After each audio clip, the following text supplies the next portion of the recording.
Hello students, welcome to the class. बेटा, आज हम एक नया टॉपिक पढ़ेंगे। उस टॉपिक का नाम है डी यू। ये बहुत ही छोटा टॉपिक है। इसके बारे में हमको अगर पता रहेगा तभी हम आइसोमेरिज्म के कुछ कुछ क्वेश्चंस होते हैं जिसमें इसकी ज़रूरत पड़ती है। ठीक है, तो आज हम यही सीखेंगे। सबसे छोटा टॉपिक है, इसी को आज हम लोग सीखेंगे। ठीक है, तो सबसे पहले डी यू को क्या क्या नाम से बुलाया जाता है वो लिखा जाए। पहले है, इसको बोलते हैं डिग्री ऑफ अनसैचुरेशन। अनसैचुरेशन, या इसी को हम लोग ये भी बोलते हैं डबल बॉन्ड इक्विवेलेंट। इक्विवेलेंट, इसी को डीबीई भी बोला जाता है, या एक और नाम से इसको जानते हैं हाइड्रोजन डिफिशियंसी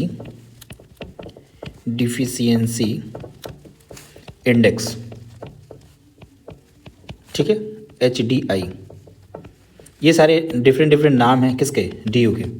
अब आते हैं इसका डेफिनेशन क्या होता है। तो डेफिनेशन होता है D U of a compound is equal to the number of moles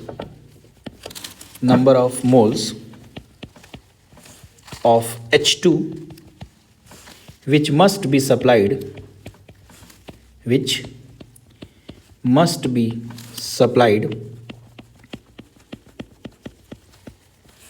to the compound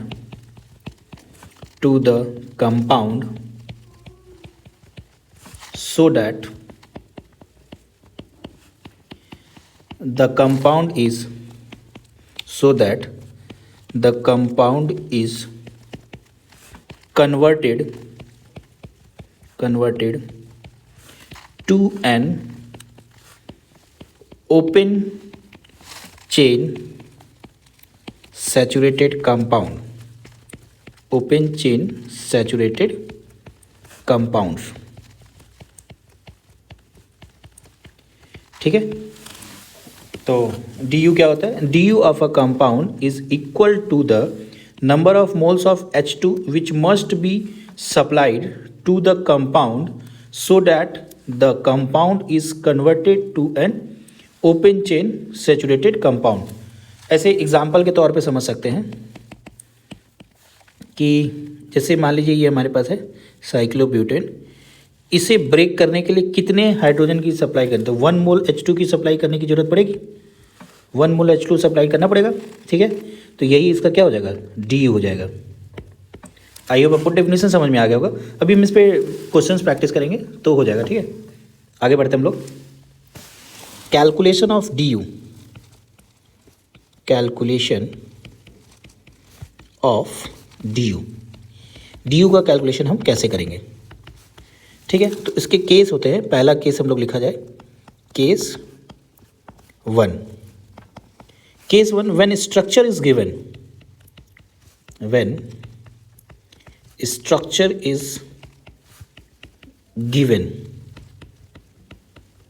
ठीक है, तो डी यू कैसे निकालते हैं। डी यू बराबर होता है number of pi bonds plus number of rings. ठीक है, ये आपका फॉर्मूला होता है जब डी स्ट्रक्चर क्या हो हमको गिवन हो। ठीक है, जब स्ट्रक्चर गिवन हो तो ये डी यू निकालने का फॉर्मूला होता है। एग्जांपल भी हम लोग यहीं कर लेते हैं। जैसे मान लीजिए पहला एग्जांपल हमको दिया हुआ है CH2 डबल बॉन्ड CH2। ठीक है, तो इसका डी यू पूछा जाए कितना होगा, तो इसका डी यू कितना होगा 1, क्योंकि एक ही पाई बॉन्ड है यहाँ पे। आई होप समझ पा रहे होंगे। नेक्स्ट, जैसे मान लीजिए आपको कुछ स्ट्रक्चर ऐसे दिया हुआ है, इसको ऐसे करके मिलाया हुआ है और यहाँ पे ये डबल बॉन्ड लगाया हुआ है। तो हमने बोला कि डी यू क्या होता है जब स्ट्रक्चर गिवन हो। तो कितने इसमें पाई बॉन्ड कितने हैं, इसमें पाई बॉन्ड 2 है। एक पाई बॉन्ड ये है, एक पाई बॉन्ड ये है। रिंग कितने हैं, नंबर ऑफ रिंग कितने हैं, 2 है, यानी इसका डी यू क्या हो जाएगा 4। बहुत ईजी होता है।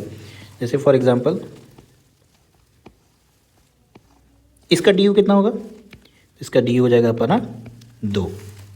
समझ में आ रहा हो। नेक्स्ट और एग्जाम्पल एक बार देख लिया जाए। जैसे मान लीजिए ऐसे करके है, डबल बॉन्ड यहाँ है, इसका डी यू कितना होगा, तो इसका डी यू हो जाएगा हमारा 2, एक तो रिंग हो गया और एक हमारा पाई बॉन्ड हो गया। ठीक है, एक और रहता है, कभी कभी ये धोखा दे देता है। एक्चुअली क्या होता है कि ये बहुत है तो बहुत इजी क्वेश्चन, लेकिन वही है कि समझ नहीं पाते हैं लोग। OH है। अब इसमें तो एक ही रिंग दिख रहा है, बाकी डबल बॉन्ड तो दिख रहा है, लेकिन इसका डी यू कितना होगा, इसका डी यू होगा 4। ये ऐसे सर्कल दे देता है, ये बेसिकली ऐसे है। ये आपको पता होगा बेंजीन का स्ट्रक्चर जो हम लोग बनाते हैं तो पाई बॉन्ड अल्टरनेट पोजीशन पे होता है ना, तो ऐसे नहीं बना के वो सीधे सर्कल डाल देता है। अब आधे बच्चे कन्फ्यूज हो जाते हैं। तो इसमें 3 पाई बॉन्ड, एक रिंग है, तो इसका डी यू कितना हो गया, 4 हो गया। ठीक है, एक और ट्राई किया जब लोग 6, जैसे मान लीजिए आपको ऐसे दिया हुआ है। ठीक है, तो इसका डी यू कितना होगा, इसका डी यू हो जाएगा 2। यहाँ 2 पाई बॉन्ड है ना, ये कार्बन है, ये कार्बन है, ये कार्बन, ये कार्बन। तो यहाँ पाई बॉन्ड कितने हैं, पाई बॉन्ड से यहाँ पे 2 हैं, रिंग तो है नहीं। Pi bond equal to D U भी कितना हो गया, इसका 2 हो जाएगा। ठीक है, आई होप आपको समझ में आया होगा। अब हम लोग केस 2 की तरफ चलते हैं। केस 2, 2 ही केस है इसमें। केस 2 क्या है, when molecular formula is given, when ये सबसे इंपॉर्टेंट है ना, when molecular formula is given. ठीक है, तो डी यू कैसे निकालते हैं, तो डी यू निकालने का फॉर्मूला होता है C+1 माइनस ब्रैकेट में H+X-N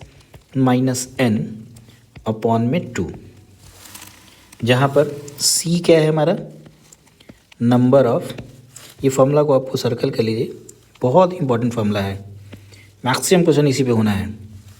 number of carbon atoms. ठीक है, H क्या है, नंबर ऑफ हाइड्रोजन एटम्स। अब बात करें X क्या है, तो नंबर ऑफ हेलोजन एटम्स। ठीक है, और N क्या है, तो N है नंबर ऑफ नाइट्रोजन एटम्स। ठीक है, तो ये फॉर्मूला याद रखना है, और सिर्फ इन्हीं 4 एटम को हम लोगों को देखना है मॉलिक्यूलर फार्मूला में। इसके अलावा कुछ आता है तो उसको हम लोग क्या करेंगे, डी यू में काउंटिंग नहीं करेंगे, एक स्टार करके लिख लीजिएगा। Oxygen oblique sulphur are neglected in counting of D U, ठीक है। अब कुछ क्वेश्चन से प्रैक्टिस करते हैं। ये फॉर्मूला आप याद रखिएगा, बहुत इंपॉर्टेंट फॉर्मूला है। आगे हम लोग बढ़ते हैं। अब हमको मॉलिक्यूलर फॉर्मूला दिया रहेगा, हमको डी यू बताना है। तो जैसे पहला मॉलिक्यूलर फॉर्मूला हमको दिया है C6H6O3, तो इसका डी यू कैसे निकालेंगे। तो हमने लिखा है, फॉर्मूला लिखा है डी यू बराबर, स्टार्टिंग में हम तो आपसे बोलेंगे कि हमेशा फॉर्मूला लिख के आप ट्राई करिएगा, आप फॉर्मूला भूलेंगे नहीं कभी। H+X - N अपॉन में 2, ठीक है। तो कार्बन 6 है तो 6+1 माइनस, हाइड्रोजन 6 है तो 6+X 0 है, नाइट्रोजन भी क्या है 0 है, अपॉन में 2।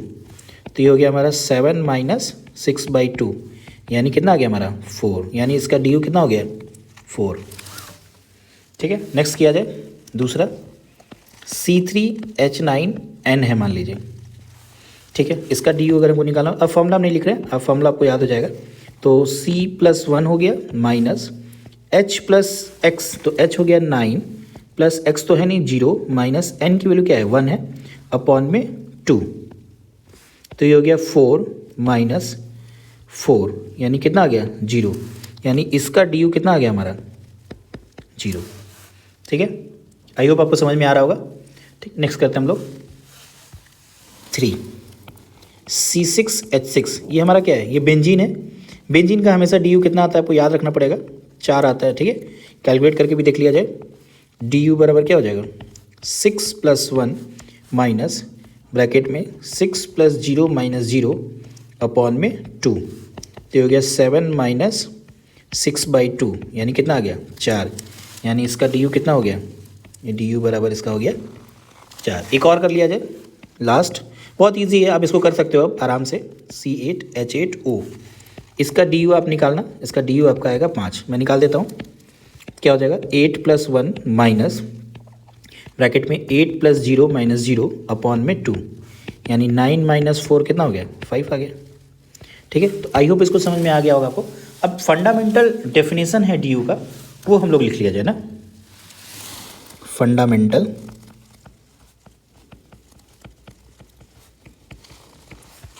Definition of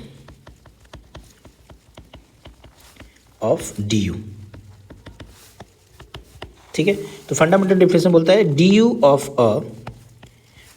of a cyclic compound, DU of a cyclic compound is equal to the number of bonds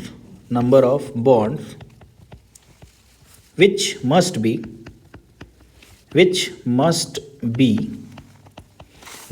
to convert that compound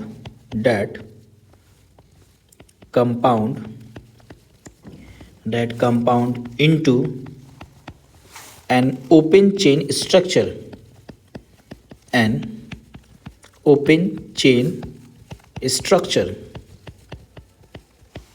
ठीक है। तो क्या बोल रहा है, ये बोल रहा है कि DU of a cyclic compound is equal to the number of bonds which must be broken to convert that compound into an open chain structure. Example के तौर से हम लोग समझाते हैं। एग्जाम्पल में ये बोला जा रहा है कि अगर कोई साइक्लिक कंपाउंड है, उसके जितने बॉन्ड को तोड़ा जाएगा और तोड़ने के बाद वो ओपन चेन स्ट्रक्चर बन जाता है, तो वही उसका क्या होगा DU। तो यानी इसको हम अगर एक बार यहाँ से तोड़ दें तो ये ओपन स्ट्रक्चर हो जाएगा, यानी इसका DU कितना आ जाएगा 1। नेक्स्ट, जैसे मान लीजिए आपके पास ये दिया हुआ है, ठीक है, तो एक बार आप क्या करेंगे, एक बार आप ये डबल बॉन्ड तोड़ेंगे, एक बार ये तोड़ेंगे आप, यानी इसका DU कितना हो जाएगा 2, वैसे भी 2 होगा। ठीक है, अब जैसे मान लीजिए एक एग्जाम्पल और है, ठीक है, इसको आपको इसका DU ऐसे तो दिख रहा है कि 2, DU क्या होता है number of rings, structure given हो तो क्या होता है number of rings plus number of pi bond. तो एक बार ये तोड़ना पड़ेगा, एक बार ये तोड़ना पड़ेगा, तो इसका DU क्या आ गया 2। एक और हम लोग कर लेते हैं ऐसे करके, अब एक बार ये तोड़ेंगे, एक बार ये तोड़ेंगे, इसका भी DU कितना आ जाएगा हमारा 2। ठीक है, आई होप आपको समझ में आ रहा होगा। ठीक है, बहुत ही ईजी था। ठीक है, तो आज की क्लास हम यहीं पर समाप्त करते हैं। ये बहुत ही बेसिक्स और इम्पॉर्टेंट टॉपिक्स है, इसको आपको याद रखना होगा ना। ठीक है, okay, thank you so much.